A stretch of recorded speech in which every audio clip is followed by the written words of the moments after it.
Hi, welcome to success cooking entertainment channel. நம்ம சேனலில் இன்றைக்கி வந்து பார்த்திங்கன்னா நூல் பரோட்டா ப்ளஸ் வந்து பார்த்திங்கன்னா காடை கிரேவி சேர்ப்போம். நூல் பரோட்டா வந்து பார்த்திங்கன்னா நல்லா மைதா ரோஸ்டட் மைதா வாங்கியிருக்கோம். இல்லை, ரோஸ்டட் மைதா 1 கிலோ போட்டிருக்கேன். அது கூட வந்து பார்த்திங்கன்னா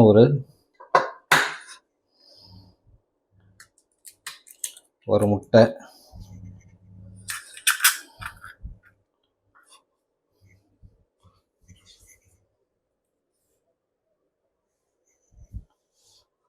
கொஞ்சமாக சால்ட், உப்பு,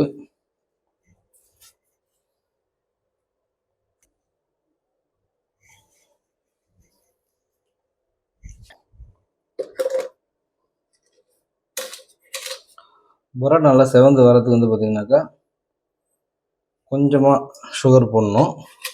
சுகர் போட்டால் தான், சர்க்கரை போட்டால் தான் பரோட்டா வந்து நல்லா செவந்து வரும். இல்லைன்னா செவந்து வரவே வராது. ஓகேங்களா? நான் தண்ணி ஊற்றி பேசிஞ்சுக்கிறோம்.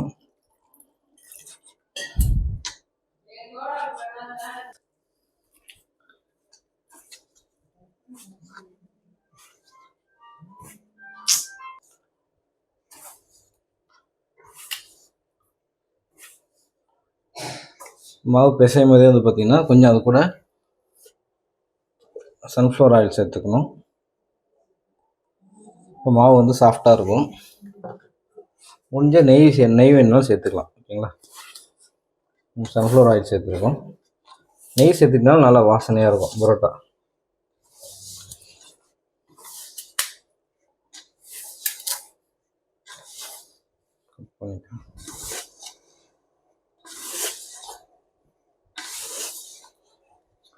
நிறைய போட்டு பேசிடுமே தான் நம்ம வந்து கீழே கல்லில் போட்டு பேசலாம். நம்ம 1 கிலோ தானே போட்டிருக்கோம், அதனால் பாத்திரத்தில் போட்டு பேசிட்டு விசைறது மட்டும் கீழே கல்லில் போட்டு விசிறிக்கலாம்.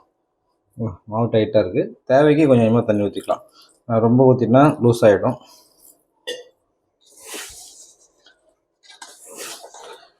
ஃப்ரெண்ட்ஸ் பாருங்கள், நம்ம வந்து நூல் பரோட்டா செய்யறதுக்கு மாவு வந்து பீடா பிடிச்சி நல்லா ஊற வச்சு பீடா பிடிச்சி வச்சுட்டோம். ஓகேங்களா? அடுத்து வந்து தாளிக்க போகிறோம். எப்படி தாளிக்கிறது, இதுக்கு காடை கிரேவிக்கு வந்து காடையெல்லாம் ரெடி பண்ணி வச்சுட்டோம். ஓகேங்களா? அது வந்து காடை கிரேவிக்கு எப்படி தாளிக்க போகிறோன்றதை பார்க்கலாம். ஹாய் ஃப்ரெண்ட்ஸ், பாருங்கள், நம்ம இன்றைக்கி வந்து நூல் பரோட்டா அந்த காடை கிரேவி செய்ய போகிறோம். அதுக்கு வந்து பார்த்திங்கனாக்கா காடை வந்து மஞ்சத்தூளில் போட்டு க்ளீன் பண்ணி வச்சுட்டோம்.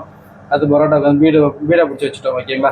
அடுத்து வந்து நம்ம காடை கிரேவி பண்ணுறதுக்கு ஃபஸ்ட்டு வந்து தாளிப்பு ரெடி பண்ணோம். தாளிப்பு ரெடி பண்ணணும்னு பார்த்தீங்கன்னா எண்ணெய் வச்சுட்டோம். கடாயில் எண்ணெய் வச்சுட்டு அதில் வந்து பார்த்திங்கன்னா ஒரு 3 கிராம்பு,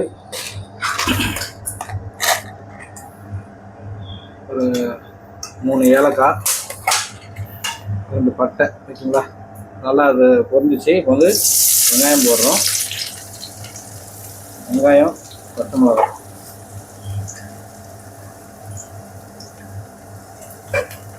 வெங்காயம் பச்சை மிளகாய் போட்டுட்டு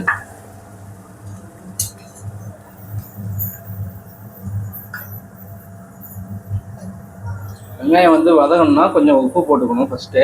அப்போ வந்து பார்த்திங்கன்னா வெங்காயம் வந்து நல்லா வதங்கணும். இல்லைன்னா வெங்காயம் வதங்கவே வதங்காது.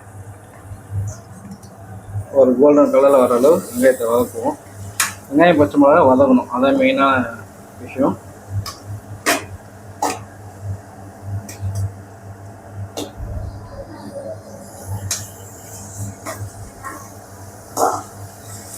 வெங்காயம் வதந்ததுக்கப்புறம் தக்காளி போடணும். தக்காளி கொஞ்சம் வதங்கிச்சு. இப்போ வந்து பார்த்திங்கன்னா அதில் கொஞ்சம் வேர்க்கடலை போடுறோம். ஓகேங்களா? வேர்க்கடலை போட டேஸ்ட்டு கொடுக்கும். வேர்க்கடலை, அப்புறம் அது கூட வந்து பார்த்திங்கன்னா முந்திரி வந்து ஆப்ஷனல் தான். வேணும்னா போட்டுக்கலாம், வேணும்னா விட்டுடலாம். ஏன்னா முந்திரி போட்டோன்னா வந்து நம்ம கிரேவி வந்து நல்ல டேஸ்ட்டாக இருக்கும். ஓகேங்களா?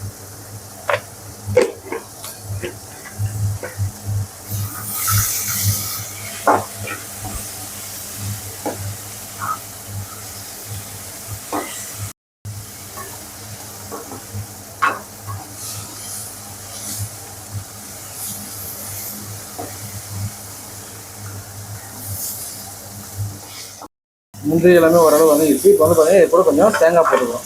தேங்காய் வேணான்றவங்க அப்படியே போடலாம். எங்களுக்கு கொஞ்சம் திக்காக வேணும் கிரேவின்றவங்க தேங்காய் போட்டுக்கலாம். ஓகேங்களா? தேங்காயும் ஆப்ஷனல் தான். ஓகேங்களா? தேங்காய் போட்டால் கொஞ்சம் திக்காக இருக்கும் கிரேவி. பரோட்டா சால்னா மாரி இல்லாமல் கொஞ்சம் கிரேவி மாரி கொஞ்சம் டிஃப்ரெண்ட்டாக இருக்கும். ஓகேங்களா? ஹாய் ஃப்ரெண்ட்ஸ், பாருங்கள், இப்போ வந்து பார்த்திங்கன்னா நம்ம வந்து தாளிப்பு அந்த வதக்கி மசாலா வதக்கணும்ல, அதை வந்து நல்லா அரைச்சிட்டோம் பேஸ்ட் மாதிரி. இப்போ வந்து பார்த்திங்கன்னா சிக்கன் இது காடை ஃப்ரை பண்ணுறதுக்கு நம்ம கடாய் வச்சுருக்கோம்.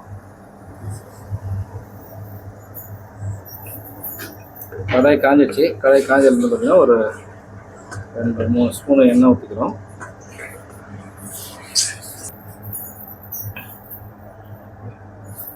எண்ணெய் காஞ்சிடுச்சு. இப்போ வந்து பார்த்தீங்கன்னா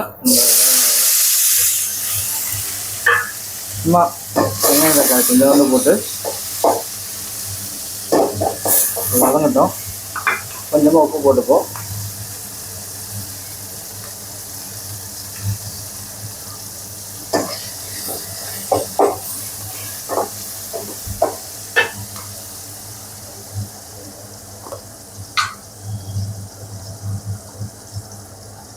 கொஞ்சமாக மஞ்சள்தூள்,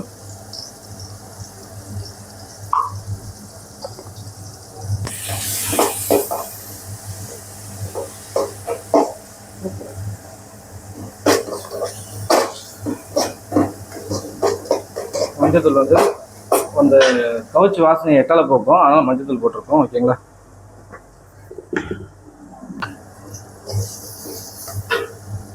இது வந்து பார்த்தீங்கன்னா கொஞ்சமாக புதினா மல்லி போடுறோம்.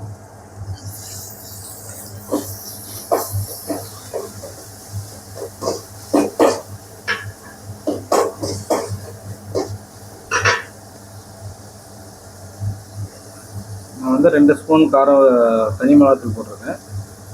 உங்களுக்கு காரம் எவ்வளோ தேவையோ அதுக்கு தனியாக போட்டுருக்கேன். ஓகேங்களா?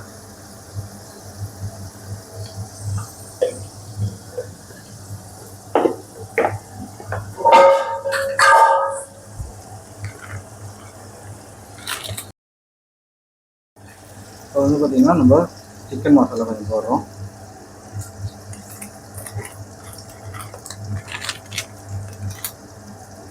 கொஞ்சம் மட்டன் மசாலா,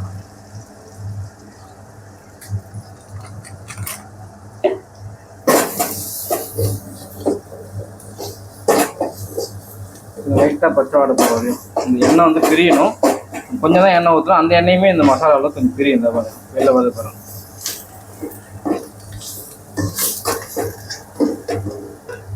கொஞ்சம் என்ன செய்யணும், இதில் கொஞ்சம் ஒரு 3 ஸ்பூன் இஞ்சி, நான் சின்ன ஸ்பூனாக இருக்கிறதால அதில் வந்து கொஞ்சம் சேர்த்து போடுறேன். இஞ்சி பூண்டு தான் இதுக்கு மெயினான வேணும். இஞ்சி பூண்டு தான் வந்து இதில் வந்து ஃப்ளேவர் கொடுக்குறது. அதனால் இஞ்சி பூண்டு நம்ம நல்லா சமமாக கொடுத்துக்கணும்.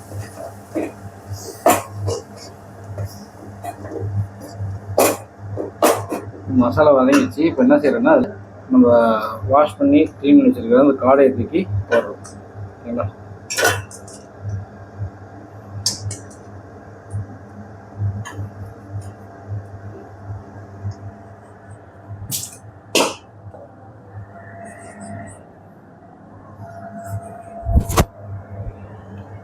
காடையை போட்டு இந்த மசாலாவோடு அப்படியே கொஞ்சம்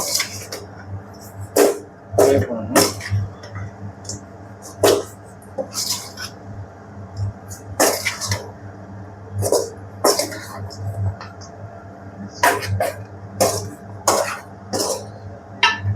கொஞ்சம் லைட்டாக சால்ட்டு போட்டுக்கணும் மேலே தூணப்பில். அப்போ வந்து இந்த காடையில் வந்து கொஞ்சம் சால்ட்டு ஏறும். ஓகேங்களா? கொஞ்சமாக சால்ட் வந்து மேலே தூவிட்டு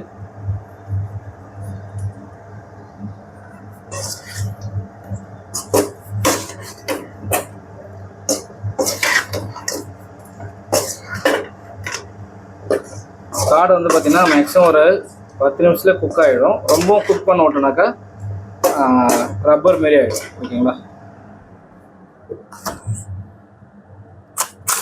தயிர் ஊற்றிக்கணும்.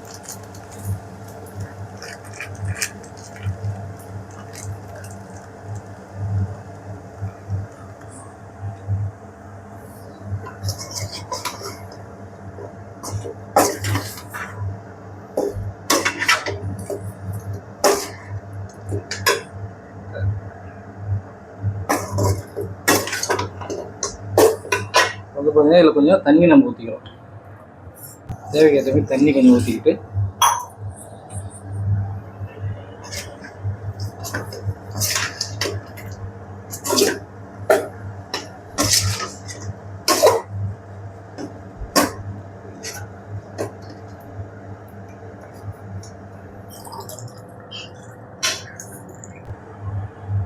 தண்ணி வந்து பார்த்திங்கன்னா தேவையான ஊற்றிட்டோம். இப்போ கொஞ்சம் நேரம் இது வந்து வேகட்டும்.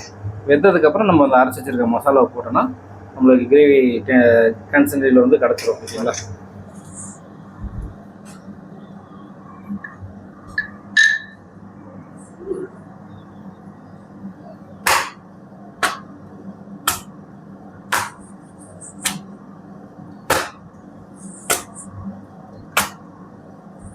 விசிற தெரிஞ்சவங்களுக்கு விசிறலாம், விசிற தெரியாதவங்க வந்து பார்த்தீங்கன்னா அப்படியே சப்பாத்தி கட்டை வச்சு அப்படியே இது பண்ணிக்கலாம். நூல் பரோட்டாவுக்கு என்ன பண்ணால் இதை வந்து நறுக்கணும்.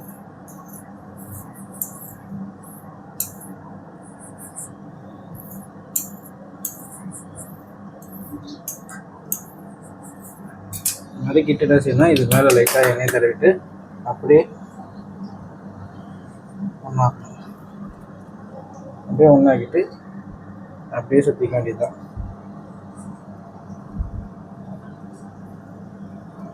அப்படியே சுற்றி வச்சுக்கிட்டு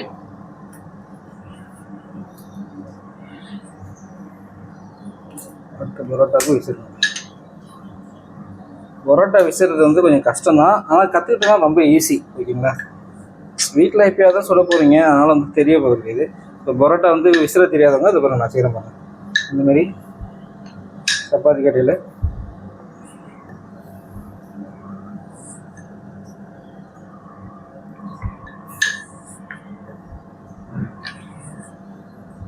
இனிமேல் செஞ்சுட்டு இதில் லைட்டாக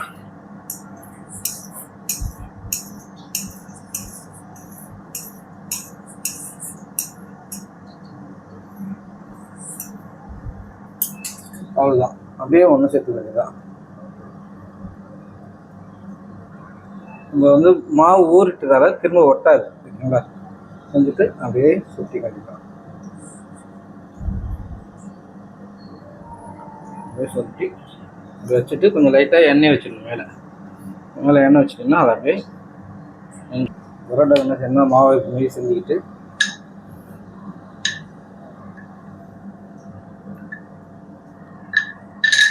லைட்டாக எண்ணெய் தடவிட்டு அப்படி பிடிச்சிக்கிட்டு அப்படிதான்.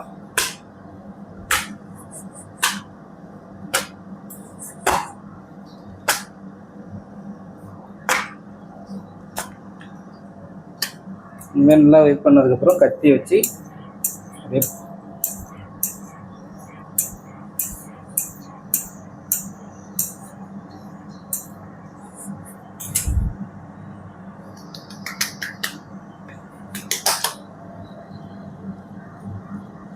அவ்வளோதான். செஞ்சதுக்கப்புறம் அப்படியே சொட்டிக்க வேண்டியதான். அப்படியே சொட்டி அப்படி வச்சுட்டு மேலே கொண்டு எண்ணெய் வச்சுருக்கேன். ஹாய் ஃப்ரெண்ட்ஸ், பாருங்கள் வந்து இப்போ கிரேவி வந்து நல்லா நல்லா வெந்துருச்சு. வெந்ததால் நம்ம அரைச்சி வச்சுருக்க இந்த மசாலா போடுறோம். சரிங்களா?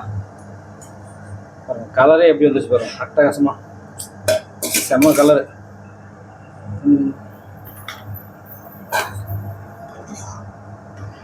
எண்ணெய்லாம் எப்படி மிதக்குது பார்த்தீங்களா? கொஞ்சம் தானே எண்ணெய் ஊற்றணும், இப்படி மிதக்குது பாருங்கள். எண்ணெய் வந்து இது என்ன கொதிக்க எண்ணெய் மேலே வந்துடும். அப்படியே பரோட்டாவில் போட்டு நூல் பரோட்டாவில் போட்டு அப்படியே வச்சு சாப்பிட்டோன்னா வேறு லெவலில் இருக்கும். கல் நல்லா சூடாகிடுச்சு. ஓகேங்களா? கல் வந்து இப்போ பரோட்டா தீச்சு வச்சு பரோட்டா போட்டுட்டு அது என்ன செய்யணும்னா கொஞ்சமாக நெய் வேணாலும் ஊற்றிக்கலாம். வீட்டில் சொல்கிறதால நம்ம நெய் நைட்டில் நம்மளுக்கு செட் ஆகாதால எண்ணெய் ஊற்றிக்கிறோம். ஒரு பக்கம் பார்த்தீங்கன்னா கிரேவி சூப்பராக ரெடி ஆகிடுச்சு. செம வாசனையாக இருக்குது. கிரேவி வந்து ஆஃப் பண்ணிடலாம். காடை கிரேவி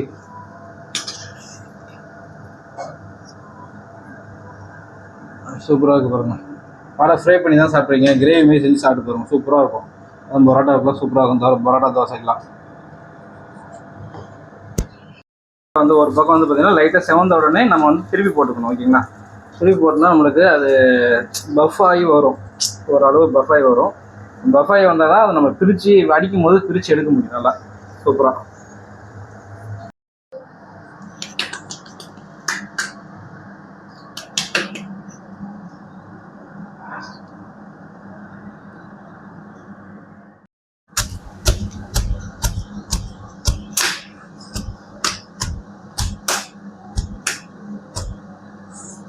இப்போ நம்ம பரோட்டா அப்படியே நூலாக சூப்பராக வந்துச்சு. இதேமாரி ஹெல்த்தியாக செஞ்சு சாப்பிடுங்க வீட்டில். தேங்க்யூ.